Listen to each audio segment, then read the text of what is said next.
2027 के चुनाव के लिए भैया पीडी अपन बहुत बड़ा बम फोड़ दी है जठोर। इस ज्ञानेश्वर मिश्रा जी के जन्म तिथि पे है, बहुत बड़ा एक हाथमा मौका लग गया ब्राह्मण लोग का, फोरे थोड़े में है कामयाब है गए। और ये लगभग हमें तो लागत 80% पंडित जी लोग हो सकते इस बार सपा की तरफ मूवमेंट गई जाए। क्या कि 2000 में से 7 में देखा ये लोग मायावती की तरफ मूवमेंट किया, उनकी सरकार बन गई। 12 में ये लोग अखिलेश के ऊपर मूवमेंट कर दिया, फिर समाजवादी की सरकार बन गई। अब 17 में फिर ये लोग बीजेपी को मूवमेंट किया, फिर दोबारा ये लोग 19 में भी बीजेपी को 22 में भी बीजेपी पे मूवमेंट किया, फिर सरकार बन गई। 24 में ये लोग फिर जाके सपा की तरफ मूवमेंट कर गया, पंडित जी लोग और हरिजन लोग। और इस बार फिर अखिलेश यादव ने जो पवन पांडे जी को लग गया अयोध्या से खड़ा कर दिया, वो बहुत बड़ा गेम खेल दिया उन्होंने। पवन पांडे जी को जो उप मुख्यमंत्री बनने का थोड़ा बहुत इधर उधर चर्चाएँ चल रही हैं, इसलिए हो सकता है ब्राह्मण बहुत बड़े जनसंख्या में बीजेपी की तरफ अपना मूवमेंट कर जाएँ। और बीजेपी जैसे 2024 में अपने सबसे ज़्यादा सांसद बनाने में कामयाब हुई, ऐसे अगर कहीं वो पीडीए का टिकट देने में अखिलेश यादव ने दिमाग लगा दिया, उसी तरह तो हो सकता है इस बार 2027 में उत्तर प्रदेश में बीजेपी को मुक्की खानी पड़ जाए।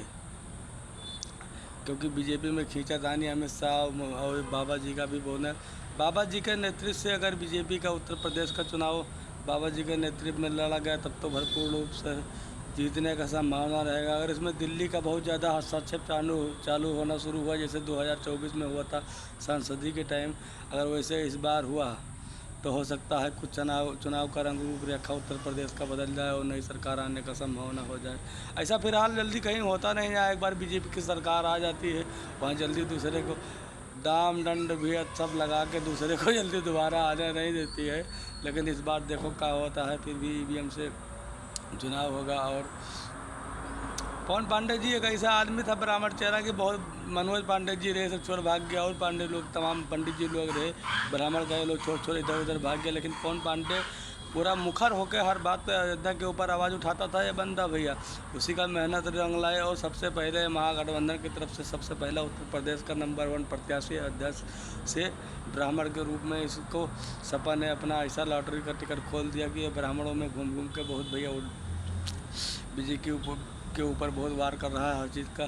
कुछ तो अयोध्या का मामला ऐसा टाइम पर बम फूट जब चुनाव नज़दीक आएगा कि चंपत राय जी ऐसा चंपत करके भाग गए, इनके ऊपर कोनो SIT गठित भाई, लेकिन कोनो कार्रवाई हुए ना। SIT और जांच पड़ताल ये कर रही आती। कोनो जब बहुत मामला हुआ था तो SIT सरकार का एक मीठी गोली है कि भैया कोनो चीज़ का जांच मतलब कि ठंडा अवस्था में आई दियो। और बाद जब फिर 10-5 साल बाद कुछ हुए सब वहाँ बिकाई आते हैं, बिच्चे में है सब जितने अधिकारी लोग होते हैं, सब पैसा ले ले, सब अपन जो 5000 के बने नहीं और 50 करोड़ पावर से तो वो कुछ लिखी हैं, वो लिखबे न करी हैं। सरकार एक ऐसा मीठा गोली SIT के नाम पर, जांच के नाम पर पब्लिक को दे दिया। फिर साधु संत लोग जाकर दिल्ली में है अगर ऊपर बातचीत करके इकट्ठा हुआ चालू कर दिए। नहीं दिल्ली में है 500 साधु लगभग जाकर गठबंधन वाले दिल्ली में इकट्ठा किए। नहीं राम मंदिर का मुद्दा फिर उठा हुआ था चंदा चोरी के भैया मुद्दा जवन है, जो अगर दिल्ली के नेतृत्व से हमारे को दिल्ली के हमें भैया कुछ झाल मेल लगा था, कुछ बीजेपी गवर्नमेंट के दिल्ली से कुछ ऊपर दबाव रहा था। अगर बाबा का नेतृत्व से कुछ जांच पड़ताल होता, हर चीज़ होता, तब तक इनका सबका हिसाब किताब होकर सबके घर बुलडोजर गरगढ़ा। लेकिन हमारा सब संघ हो अमित शाह का कुछ मानने से झाल मेल है, इसलिए इसमें कोई कार्रवाई नहीं होगा।